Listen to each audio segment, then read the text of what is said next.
First on Fox, it's an arrest decades in the making. Now the Kerr County Sheriff's Office says its oldest cold case is closed.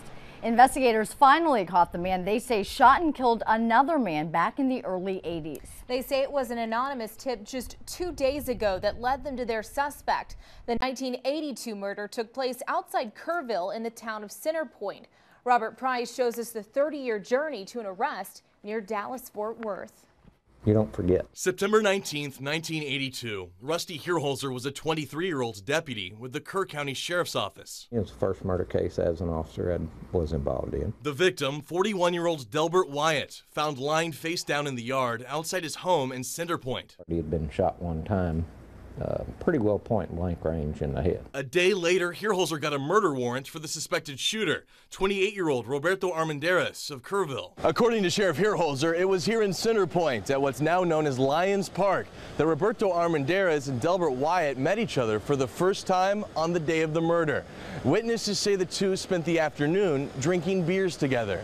Investigators say Armendariz showed up at Wyatt's house later that night and shot him, then took off with his wife and newborn to Mexico. So we felt he was in Piedras Negras, Mexico. He had relatives down there.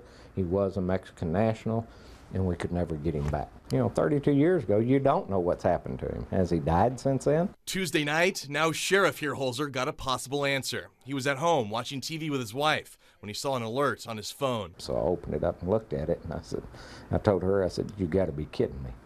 And I said, this is a 32-year-old murder case we just got a Crime Stoppers tip on. A very specific, credible tip, he says. Whoever the caller was, I thank them. Within 24 hours, that tip had led investigators to Duncanville, Texas, and with the help of U.S. Marshals, to a 60-year-old Roberto Armendariz. Was renting a house there, he had a job there. A wife, grown kids, living under a different name. If you don't give up, you just keep trugging along. Stay determined, you'll find them. So yeah, it gives you a good feeling. Armendariz is expected to be brought to the Kerr County Jail within a day or two. Meantime, the sheriff is working to track down any family members of Delbert Wyatt to let them know about this arrest. Reporting in Kerr County, Robert Price, Fox News at 9.